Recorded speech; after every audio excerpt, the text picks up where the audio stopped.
Hello, it's me again. I never expected the response my books have received since I posted them here at Smashwords. I hoped for a few hundred readers, and perhaps a handful that would write to me and strike up a conversation about them. Instead, I've got tens of thousands of readers, and as for correspondence, well, let it rest there. But just as striking as the volume of the response have been the questions my readers have written to ask, particularly about my Realm of Essences novels, Chosen One and On Broken Wings. What sort of creature is Malcolm? What sort of creature is Christine? Where the devil is Shadow of a Sword? Why was I so beastly to Lewis as to kill him off that way? And why can't I find these books at Amazon or in my local bookstore? I can answer some of those, but not all of them, at least not without spoiling your enjoyment of the concluding books in the saga. Malcolm, as he told you in the overture to Chosen One, isn't human. He's effectively immortal. That is, if you kill him, he'll die, but he'll come back to life approximately 3 days later, a little bit worse for wear. No, he's not Jesus Christ, though I gave you a lot of deliberately misleading hints to that effect. But I have to stop here. I can't tell you much more about him without diluting the value of the rest of the saga. Christine? Well, I can't tell you much more about her either. I will tell you this much. She's wrong about why she can't remember her original last name or anything about her life before the Butchers. You'll learn more about her in Shadow of a Sword. Yes, the third Realm of Essences novel is underway. I'm working on it now. I hope to have it ready for you by the summer of 2011, but I can't guarantee that. I can promise you this: there are more surprises coming, so brace yourselves. Now, about my abysmal treatment of my young hero Lewis Redmond. He was born to die. Here are the reasons. First, I finished On Broken Wings 5 years before I finished Chosen One, even though On Broken Wings is nominally the second book of the saga. The first of the major characters I conceived of was Christine. I was hypnotized by the idea of a young superwoman who'd endured the horrors I placed in her background, who's willing to kill for even a chance at freedom, and who has no idea of who she really is.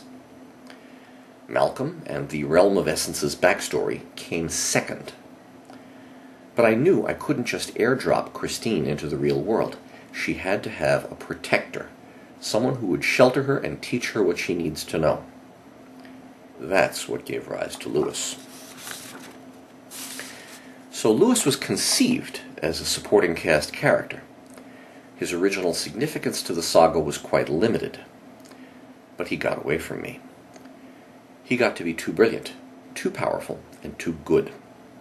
He forced his way onto the marquee against my will. And in doing so, he forced me to rethink my intentions. On Broken Wings wasn't supposed to be a component in a larger tale. Now, the experts will tell you there's nothing more likely to be fatal to the drama of a piece of fiction than a perfect character. But I'd made Lewis perfect, or as close as human flesh can come. There's only one thing you can do to a perfect character. You have to torture him to death while the reader looks on. So that's what I did. And believe me, it took as much out of me as it did out of you. At least as much. Anyway, there I was in the fall of 1997. 1 novel completed, 2 more to be written. Oh yes, there is another book coming after Shadow of a Sword, assuming I live long enough. But I'd just killed the most admirable character I'd ever seen in any piece of fiction, a true exemplar. My test readers were not pleased. They wanted to read more about Lewis.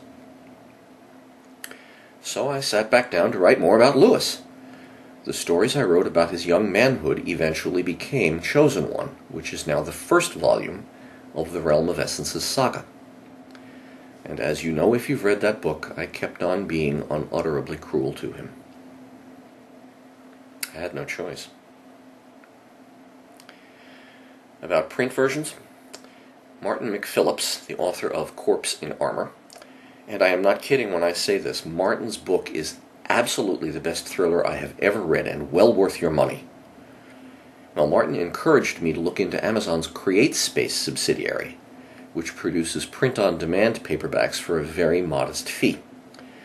Enough of you have written to me to ask about printed versions that I've decided to do what Martin suggested, at least with the Realm of Essences books, and also with my Christian anarchist science fiction ecology novel, Which Art in Hope.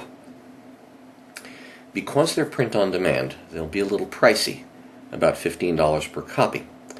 But if you want them for your bookshelves, they will soon be available.